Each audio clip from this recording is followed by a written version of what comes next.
تیسری صلیبی جنگ۔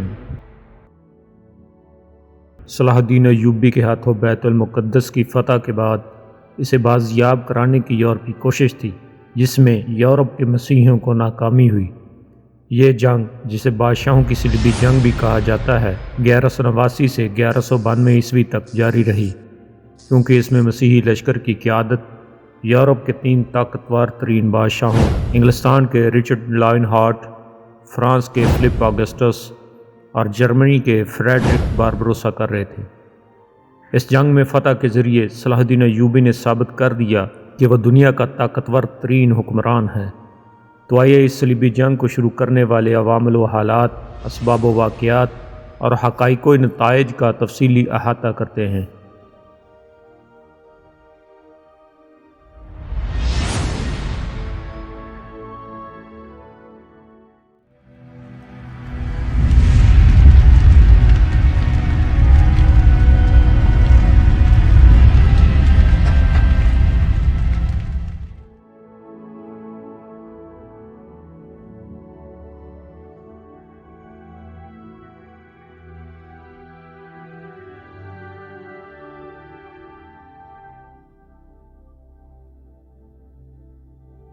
یروشلم کے بادشاہ بالڈوین چہارم کا انتقال 1185 میں ہوا، جس نے یروشلم کی بادشاہت اپنے بھتیجے بالڈوین پنجم کے پاس چھوڑ دی، جسے اس نے 1183 میں شریک بادشاہ کے طور پر تاج پہنایا تھا۔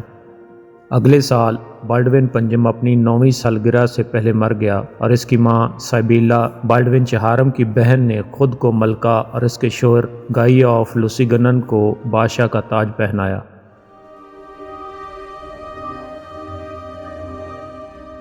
چیٹلیون کے رینالڈ نے، جس نے تخت پر سائبیلا کے دعوے کی حمایت کی تھی، مصر سے شام جانے والے ایک امیر کارواں پر حملہ کیا اور اس کے مسافروں کو جیل میں ڈال دیا۔ اس طرح سلطنت یروشلم اور صلاح الدین کے درمیان جنگ بندی معاہدہ ٹوٹ گیا۔ صلاح الدین نے قیدیوں اور ان کے سامان کی رہائی کا مطالبہ کیا۔ نئے ولی عہد بادشاہ گائے نے رینالڈ سے صلاح الدین کے مطالبات ماننے کی اپیل کی، لیکن رینالڈ نے بادشاہ کے حکم پر عمل کرنے سے انکار کر دیا۔ رینالڈ کے غصے کے اس آخری عمل نے صلاح الدین کو یروشلم کی سلطنت کے خلاف ہتھیار اٹھانے کا موقع فراہم کیا، اور 1187 عیسوی میں اس نے تبریاس شہر کا محاصرہ کر لیا۔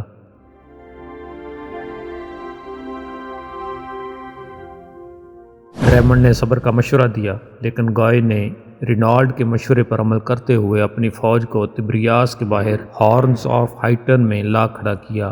صلاح الدین کی افواج نے ڈٹ کر ان افواج کا مقابلہ کیا، جس میں صلاح الدین نے صلیبیوں کو شکست فاش دی۔ اسے حطین کی جنگ بھی کہا جاتا ہے۔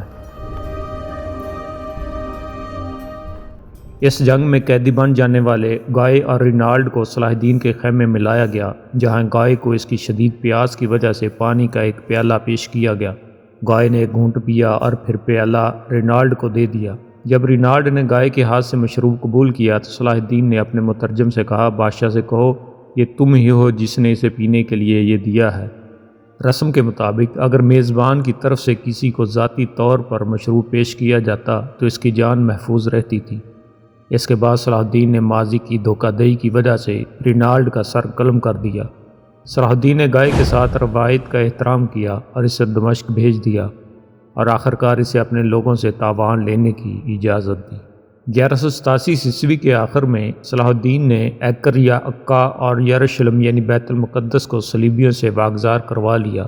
جنگ حطین میں شکست اور اس کے بیت المقدس پر مسلمانوں کے قبضے کی خبر یورپ پہنچی تو سارے یورپ میں کوہرام مچ گیا۔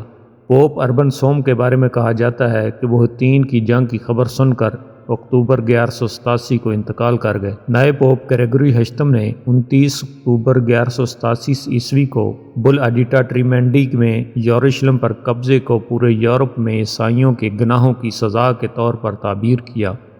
بل میں اس نے مقدس سرزمین پر ایک نئی صلیبی جنگ کا مطالبہ کیا۔ 27 اکتوبر 1187 کو صلاح الدین کے یروشلم پر قبضے کے صرف 3 ہفتے بعد پوپ گریگوری ہشتم نے اپنے انتخاب کے ساتھ ہی جرمن بادشاہ کو خطوط بھیجے۔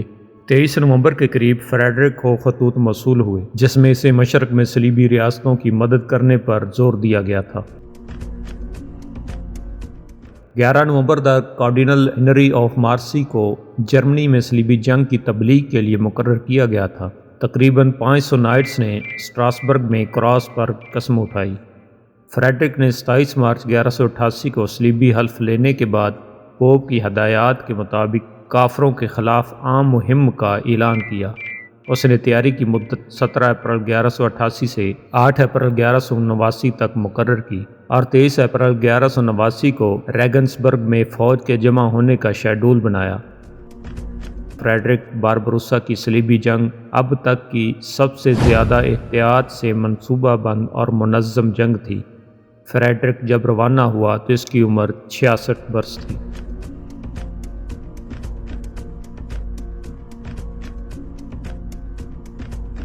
چونکہ فریڈرک نے 1175 میں صلاح الدین کے ساتھ دوستی کے معاہدے پر دستخط کیے تھے، اس نے صلاح الدین کو ان کے اتحاد کے خاتمے کا نوٹس دینا ضروری سمجھا۔ 26 مئی 1188 کو اس نے ڈائٹیز کے اکاؤنٹ ہنری دوم کو صلاح الدین کو الٹیمیٹم دینے کے لیے بھیجا تھا، جس میں سلطان کو حکم دیا گیا کہ وہ اپنی فتح کردہ سرزمینوں سے دستبردار ہو جائے، اصلی صلیب کو چرچ آف دی ہولی سپیلچرز کو واپس کر دے اور ان عیسائیوں کا معاوضہ دے جو اس کی فتوحات میں مارے گئے تھے، ورنہ فریڈرک اس سے اپنے امن معاہدے کو منسوخ کر دے گا۔ فریڈرک باربروسا 3 بادشاہوں میں سے پہلا تھا جو مقدس سرزمین کی طرف روانہ ہوا۔ فریڈرک 11 مئی 1189 کو 12,000 سے 26,000 آدمیوں کی فوج کے ساتھ روانہ ہوا، جس میں 2,000 سے 4,000 نائٹ شامل تھے۔ معاصر تاریخ نگاروں نے فریڈرک کی فوج کے بارے میں 10,000 سے 6 لاکھ آدمیوں کے بارے میں تخمینہ لگایا ہے، جن میں ہنگری، برگنڈی اور لورین کے دستے بھی شامل تھے۔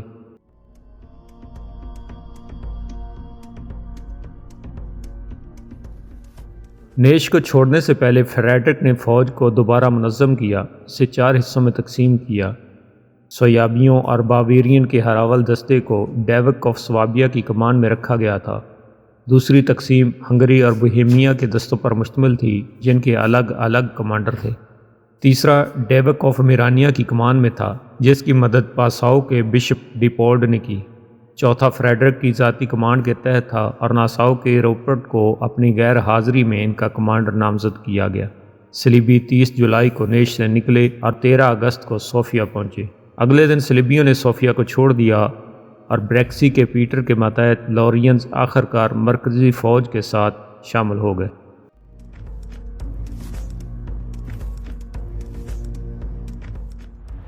بازنطین کے ساتھ تنازع۔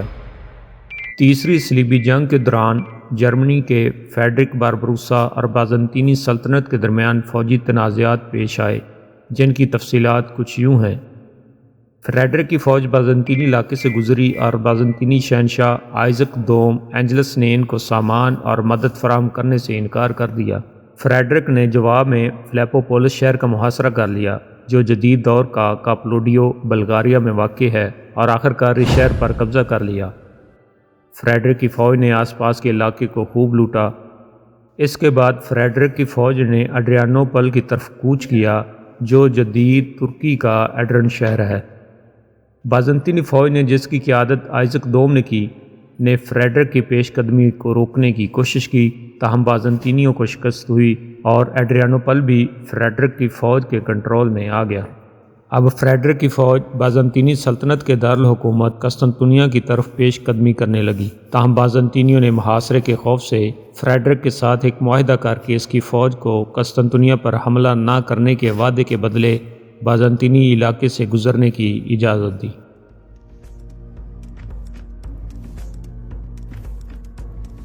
اناطولیہ پہنچنے کے بعد فریڈرک کو ترکوں کے گریلا حملوں کا سامنا کرنا پڑا۔ 10,000 آدمیوں پر مشتمل ترک فوج کو 2,000 صلیبیوں نے فیلومیلین کی جنگ میں شکست دی، جس میں 5,000 ترک مارے گئے۔ اس کے بعد صلیبی فوج نے اپنے ترک دشمنوں کو آئیکونیم کی جنگ میں شکست دی اور ان کے شہر پر قبضہ کر لیا اور تقریباً 3,000 ترک فوجیوں کو ہلاک کر دیا۔ 10 جون 1190 کو دریائے سلیف کو عبور کرتے ہوئے فریڈرک کا گھوڑا پھسل گیا اور وہ دریا میں ڈوب کر مر گیا۔ اس کے بعد اس کی زیادہ تر فوج سمندر کے راستے جرمنی واپس آ گئی۔ شہنشاہ کا بیٹا بقیہ 5,000 آدمیوں کو لے کر انطاکیہ پہنچ گیا، تاہم انطاکیہ میں جرمن فوج کی تعداد کو بخار نے مزید کم کر دیا تھا۔ جرمن فوج یروشلم پر قبضہ کرنے کا اپنا مقصد حاصل نہ کر سکی، وہ صرف سلجوق سلطنت کے دارالحکومت پر قبضہ اور ترک افواج کے 9,000 سے زائد ترک فوجیوں کو ہی مار سکی۔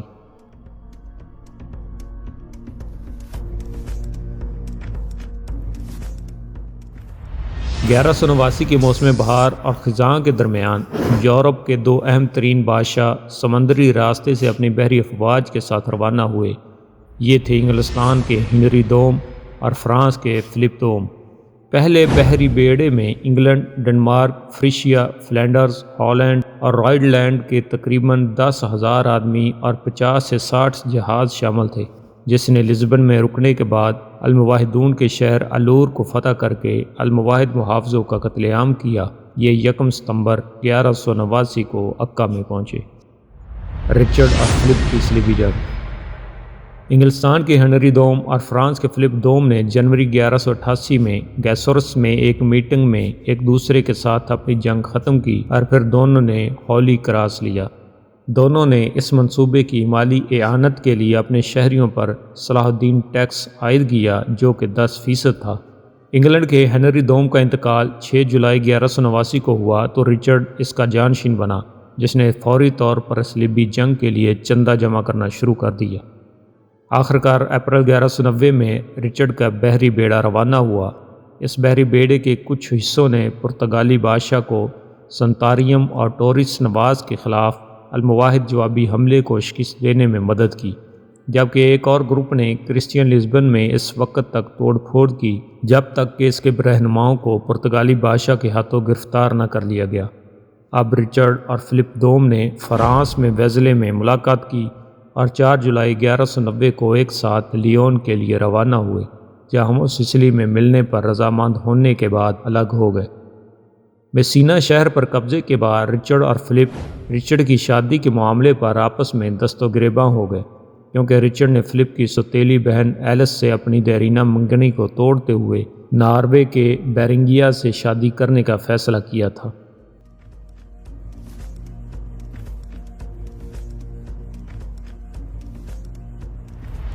فلپ 30 مارچ 1191 کو سسلی سے براہ راست مشرق وسطیٰ کے لیے روانہ ہوا اور اپریل میں ٹائر پہنچا۔ وہ 20 اپریل کو ایکر کے محاصرے میں شامل ہوا۔ جبکہ سسلی سے روانہ ہونے کے فوراً بعد رچرڈ کے 180 بحری جہازوں اور 39 گلیوں پر مشتمل بیڑا ایک پرتشدد طوفان کی زد میں آ گیا۔ کئی بحری جہاز لاپتہ ہو گئے تھے، جن میں ایک میں رچرڈ کی نئی منگیتر بیرنگیا اور ایک بڑی مقدار میں خزانہ تھا جو صلیبی جنگ کے لیے جمع کیا گیا تھا۔ جلد ہی پتہ چل گیا کہ سائپرس کے آئزک ڈوکاس کومیننس نے خزانے پر قبضہ کر لیا ہے۔ نوجوان خواتین کو کوئی نقصان نہیں پہنچایا گیا۔ رچرڈ 6 مئی کو لیماسول میں داخل ہوا اور آئزک سے ملاقات کی، جس نے رچرڈ کا سامان واپس کرنے اور اپنے 500 فوجیوں کو مقدس سرزمین بھیجنے پر اتفاق کیا۔ رچرڈ نے لیماسول میں کیمپ لگایا، جہاں اس نے یروشلم کے بادشاہ گائی آف لوسیگنن سے ملاقات کی اور بیرنگیا سے شادی کی، جسے ملکہ کا تاج پہنایا گیا۔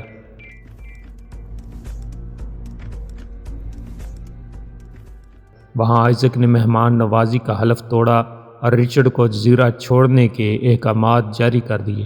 آئزک کے تکبر کی وجہ سے رچرڈ نے اس جزیرے کو فتح کر لیا۔ تاہم میتھون کا گمنام تاریخ نگار یہ بتاتا ہے کہ رچرڈ نے قبرص پر حملہ اس لیے کیا کیونکہ آئزک ایکر میں لاطینی فوج کی خوراک کی فراہمی کو روک رہا تھا۔ تاہم زیادہ تر جدید سکالرز یہ مانتے ہیں کہ رچرڈ کی قبرص کی فتح اتفاقی تھی۔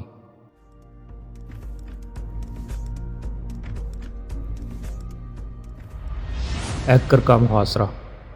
صلاح الدین نے 1189 میں یروشلم کے گائے کو جیل سے رہا کیا۔ گائے نے ٹائر میں عیسائی فواج کی کمان لینے کی کوشش کی، لیکن مونٹفراٹ کے کانریڈ نے مسلمانوں کے حملوں سے شہر کے کامیاب دفاع کے بعد وہاں اقتدار سنبھال لیا۔ گائے نے اپنی توجہ ایکر کی دولت مند بندرگاہ کی طرف موڑ دی۔ اس نے شہر کا محاصرہ کرنے کے لیے ایک فوج جمع کی اور فلپ کی نئی آنے والی فرانسیسی افواج سے مدد حاصل کی۔ صلاح الدین کا مقابلہ کرنے کے لیے مشترکہ فوجیں کافی نہیں تھیں، تاہم ان کی افواج نے ایکر کا محاصرہ کر لیا۔ 1190 کے موسم گرما میں کیمپ میں بیماری پھیلنے کے واقعات ہوئے، جن میں سے ایک میں ملکہ سبیلہ اور اس کی جوان بیٹیاں مر گئیں۔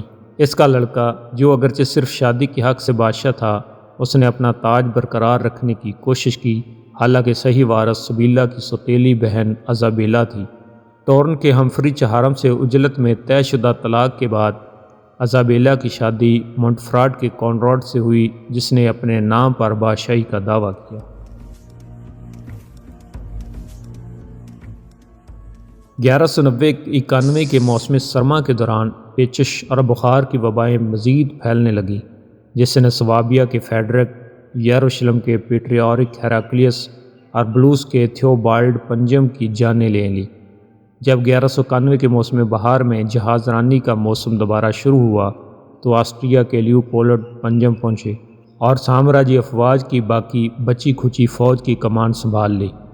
فرانس کا فلپ مئی میں سسلی سے اپنی فوجوں کے ساتھ پہنچا۔ کلیشین آرمینیا کے لیو دوم کے ماتحت ایک پڑوسی فوج بھی پہنچ گئی۔ آخرکار رچرڈ بھی 8 جون 1191 کو ایکر آ پہنچا اور فوری طور پر شہر پر حملہ کرنے کے لیے محاصرے کے ہتھیاروں کی تعمیر کی نگرانی شروع کر دی اور ایکر پر 12 جولائی کو قبضہ کر لیا گیا۔ رچرڈ، فلپ اور لیوپولڈ نے مال غنیمت پر جھگڑا کیا۔ رچرڈ نے گائے کی حمایت کی، جبکہ فلپ اور لیوپولڈ نے کانراڈ کی حمایت کی۔ آخر یہ فیصلہ کیا گیا تھا کہ گائے حکومت جاری رکھے گا، لیکن کانراڈ اس کی موت کے بعد تاج کا حقدار ہوگا۔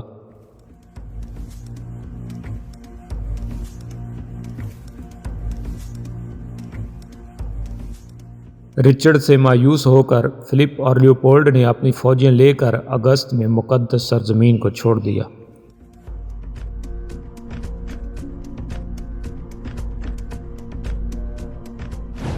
18 جون 1191 کو رچرڈ نے صلاح الدین کے پاس ایک قاصد بھیجا، جس میں آمنے سامنے ملاقات کی درخواست کی گئی۔ صلاح الدین یہ کہتے ہوئے انکار کر دیا کہ بادشاہوں کا یہ رواج تھا کہ جب وہ ایک دوسرے سے ملتے ہیں تب ہی امن معاہدے پر اتفاق ہو جاتا ہے، اور اس کے بعد ایسا نہیں لگتا کہ وہ ایک دوسرے سے جنگ کریں۔ اس لیے دونوں کبھی نہیں ملے، حالانکہ انہوں نے تحائف کا تبادلہ کیا اور رچرڈ نے صلاح الدین کے بھائی العادل سے کئی ملاقاتیں کی۔ صلاح الدین نے رچرڈ کے ساتھ گرفتار مسلمان فوجیوں کی رہائی کے لیے بات چیت کی کوشش کی، جس میں ان کی خواتین اور بچے بھی شامل تھے۔ تاہم 20 اگست کو رچرڈ نے سوچا کہ صلاح الدین نے بہت تاخیر کر دی ہے اور صلاح الدین کی فوج کے 2700 مسلمان قیدیوں کا سر قلم کروا دیا۔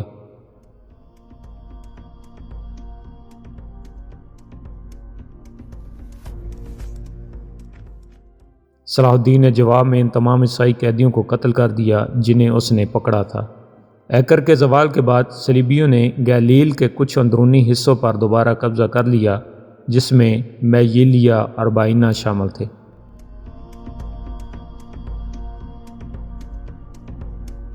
مارکا ارسوف یا جنگ ارسوف۔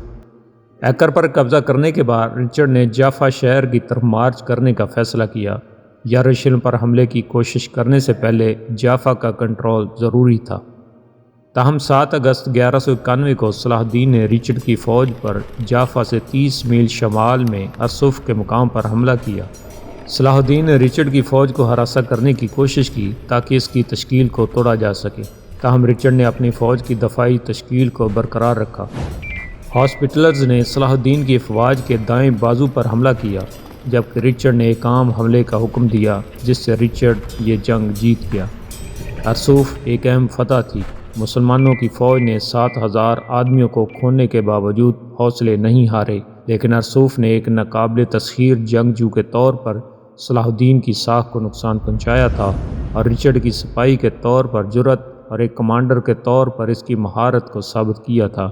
یہ رچرڈ کے جافا پر قبضے نے صلاح الدین کو ساحل سے محروم کر دیا، جس سے بیت المقدس کے دفاع کو خطرات لاحق ہو گئے۔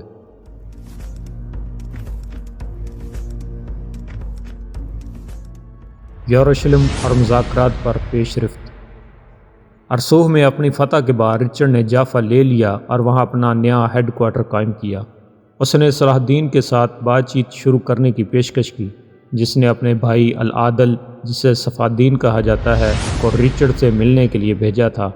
مذاکرات، جس میں رچرڈ کی بہن جوان یا بھتیجی ایلینور برٹنی کی فیئر میڈ سے العدل سے شادی کرنے کی کوششیں شامل تھیں ناکام ہو گئی اور رچرڈ نے اسکالون کی طرف مارچ کیا جسے حال ہی میں صلاح الدین نے منہدم کر دیا تھا۔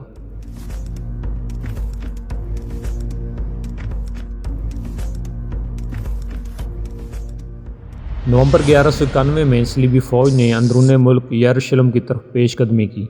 12 دسمبر کو صلاح الدین کو اپنے امیروں کے دباؤ سے مجبور کیا گیا کہ وہ اپنی فوج کا بڑا حصہ منتشر کر دیں۔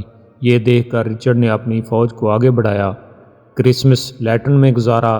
اس کے بعد فوج یروشلم سے صرف 12 میل دور بیت نوبہ کی طرف چلی گئی۔ خوفناک حد تک خراب موسم، شدید بارش اور ژالہ باری کے ساتھ سردی کے باوجود فوج نے یروشلم کا محاصرہ کیا تو اسے ایک امدادی فوج نے پھنسا دیا، جس کی وجہ سے ساحل کی طرف پیچھے ہٹنے کا فیصلہ ہوا۔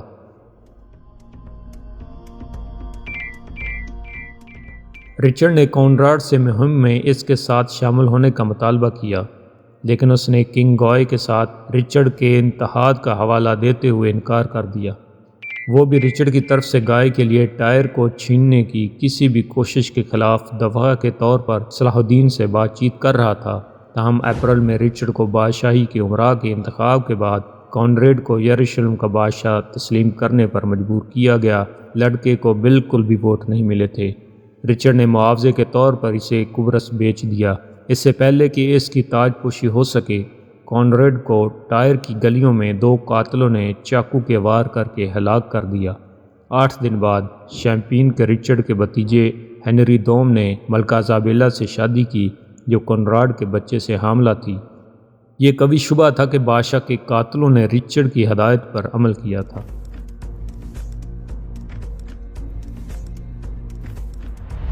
سردیوں کے مہینوں کے دوران رچرڈ کے آدمیوں نے اسکالون پر قبضہ کر لیا اور اسے بحال کر دیا، جس کی قلعہ بندی پہلے صلاح الدین نے مسمار کر دی تھی۔ 1192 کے موسم بہار میں مخالف قوتوں کے درمیان مسلسل مذاکرات اور مزید جھڑپیں دیکھنے میں آئیں۔ 22 مئی کو مصر کی سرحدوں پر واقع تصویراتی لحاظ سے ایک اہم قلعہ دارم 5 دن کی شدید لڑائی کے بعد صلیبیوں کے قبضے میں آ گیا۔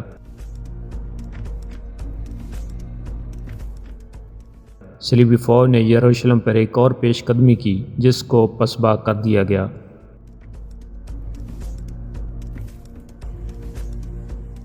اب صلیبی رہنماؤں کے درمیان اختلافات پیدا ہو گئے۔ رچرڈ اور فوجی کونسل کی اکثریت مصر پر حملہ کر کے صلاح الدین کو یروشلم سے دستبردار ہونے پر مجبور کرنا چاہتی تھی، جبکہ فرانسیسی دستے کا سربراہ ڈیوک آف برگنڈی اس بات پر مصر تھا کہ یروشلم پر براہ راست حملہ کیا جائے۔ اس نے صلیبی فوج کو 2 دھڑوں میں تقسیم کر دیا۔ اس پر رچرڈ نے کہا کہ وہ یروشلم پر کسی بھی حملے کا ساتھ دیں گے، لیکن صرف ایک سادہ سپاہی کے طور پر۔ اس نے فوج کی قیادت کرنے سے انکار کر دیا۔ متحدہ کمانڈ کے بغیر فوج کے پاس ساحل کی طرف پیچھے ہٹنے کے علاوہ کوئی چارہ نہیں تھا۔ صلاح الدین کی جافا پر دوبارہ قبضہ کرنے کی کوشش۔ جنگ جافا۔ جولائی 1192 میں صلاح الدین کی فوج نے اچانک حملہ کر کے ہزاروں آدمیوں کے ساتھ جافا پر قبضہ کر لیا۔ رچرڈ نے جب یہ خبر سنی کہ صلاح الدین اور اس کی فوج نے جافا پر قبضہ کر لیا ہے تو انگلینڈ واپس جانے کا ارادہ ملتوی کر دیا۔ وہ 2000 سے کچھ زائد آدمیوں کی ایک چھوٹی فوج لے کر ایک حیرت انگیز حملے میں سمندری راستے سے جافا پہنچا اور شہر پر دھاوا بول دیا، اور ایوبیوں کو جو بحری حملے کے لیے تیار نہیں تھے کو شہر سے بھگا دیا گیا۔ رچرڈ نے صلیبی گیریجن کے ان لوگوں کو آزاد کیا جو قیدی بنائے گئے تھے، اور ان فوجیوں نے اس کی فوج کی تعداد کو مضبوط کرنے میں مدد کی۔ تاہم صلاح الدین کی فوج کو اب بھی عددی برتری حاصل تھی اور انہوں نے جوابی حملہ کیا۔ صلاح الدین نے فجر کے وقت چپکے سے اچانک حملہ کرنے کا ارادہ کیا، لیکن اس کی افواج کا پتہ چل گیا۔ اس نے اپنے حملے کو آگے بڑھایا، لیکن اس کے آدمی ہلکے سے بختر بند تھے اور بڑی تعداد میں صلیبی تیر اندازوں کی وجہ سے 700 آدمی گنوا بیٹھے۔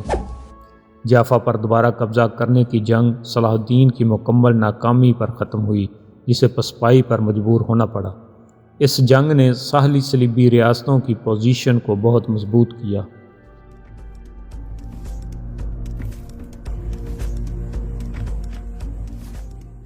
2 ستمبر 1192 کو جافا میں اپنی شکست کے بعد صلاح الدین کو رچرڈ کے ساتھ ایک معاہدے کو حتمی شکل دینے پر مجبور کیا گیا، جس میں کہا گیا تھا کہ یروشلم بدستور مسلمانوں کے کنٹرول میں رہے گا، جبکہ غیر مسلح عیسائی زائرین اور تاجروں کو شہر کا دورہ کرنے کی اجازت دی جائے گی۔ اسکالون ایک متنازع مسئلہ تھا کیونکہ اسے مصر اور شام میں صلاح الدین کے تسلط کے درمیان رابطے کو خطرہ تھا۔ بالآخر اس بات پر اتفاق کیا گیا کہ اسکالون کے دفاع کو منہدم کر کے صلاح الدین کے کنٹرول میں واپس کر دیا جائے۔ رچرڈ 9 اکتوبر 1192 کو مقدس سرزمین سے واپس انگلینڈ روانہ ہوا۔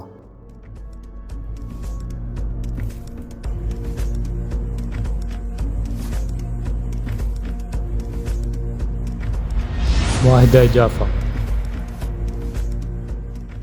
تیسری صلیبی جنگ نے یروشلم پر دوبارہ قبضہ کرنے کا مقصد حاصل نہیں کیا، تاہم اس نے صلیبی ریاستوں کو جاری رکھنے میں سہولت فراہم کی جو تباہی کے دہانے پر تھیں، جسے سائپرس پر قبضے سے مزید تقویت ملی۔ معاہدے کی شرائط کے تحت مسلمانوں نے فلسطین اور آس پاس کے بیشتر علاقوں پر قبضہ کر لیا، سوائے ٹائر سے جافا تک یہ ایک تنگ پٹی کے جو عیسائیوں کے ماتحت رہی۔ اندرون ملک گلیل کے کچھ حصوں کو صلیبیوں نے دوبارہ حاصل کر لیا اور مزید جنوب میں رام اللہ اور لیدا کا کنٹرول سلطنت یروشلم اور ایوبی سلطنت کے درمیان تقسیم ہونا تھا۔ یروشلم پر مسلمانوں کا قبضہ برقرار رہا، عیسائی اور مسلم زائرین محفوظ طریقے سے یروشلم کی زیارت کر سکتے تھے۔ دونوں طرف سے 3 سال کی جنگ بندی پر بھی اتفاق کیا گیا۔ خلاصہ کلام: کوئی بھی فریق اس تیسری صلیبی جنگ کے نتائج سے پوری طرح مطمئن نہیں تھا۔ اگرچہ رچرڈ کی فتوحات نے مسلمانوں کو اہم ساحلی علاقوں سے محروم کر دیا تھا اور فلسطین میں ایک قابل عمل فرینکش ریاست کو دوبارہ قائم کر دیا تھا، لیکن لاطینی مغرب کے بہت سے عیسائیوں نے مایوسی کا اظہار کیا کہ ان کا یروشلم پر دوبارہ قبضہ نہ ہو سکا۔ اس طرح اسلامی دنیا میں بہت سے لوگوں نے اس بات پر پریشانی محسوس کی کہ صلاح الدین عیسائیوں کو شام اور فلسطین سے نکالنے میں ناکام رہا۔ تاہم پورے مشرق وسطیٰ میں اور بحیرہ روم کے ساحل کے ساتھ ساتھ بندرگاہی شہروں میں تجارت کو فروغ ملا۔ رچرڈ لائن ہارٹ کو دسمبر 1192 میں آسٹریا کے ڈیوک لیوپولڈ پنجم نے گرفتار کر کے قید کر دیا تھا، جس نے رچرڈ پر اپنے کزن کونراڈ آف مونٹفراٹ کے قتل کا شبہ ظاہر کیا تھا۔ بعد میں اسے رومی شہنشاہ ہنری ششم کی تحویل میں منتقل کر دیا گیا اور اس کی رہائی کے لیے 1,50,000 نشانات کا تاوان لیا گیا۔ رچرڈ 1194 میں انگلینڈ واپس آیا اور 1199 میں 41 سال کی عمر میں لیموزین میں بغاوت کو دبانے کے دوران کراسبو بولٹ کے زخم سے مر گیا۔ 1193 میں صلاح الدین بھی زرد بخار سے وفات پا گیا۔ اس کے وارث جانشینی پر جھگڑتے رہے اور بالآخر اس کی سلطنت کو ٹکڑے ٹکڑے کر دیا۔ شیمپین کا ہنری 1197 میں حادثاتی طور پر گر کر ہلاک ہو گیا۔ ملکہ ایزابیلا نے پھر چوتھی بار لوسیگنن کے امالرک سے شادی کی، جو کہ قبرص کے بادشاہ کے طور پر اپنے بھائی گائے کی جگہ لینے آئے تھے۔ 1205 میں ان کی موت کے بعد اس کی سب سے بڑی بیٹی ماریا آف مونٹفراٹ اپنے والد کے قتل کے بعد پیدا ہوئی، جو یروشلم کے تخت پر براجمان ہوئی۔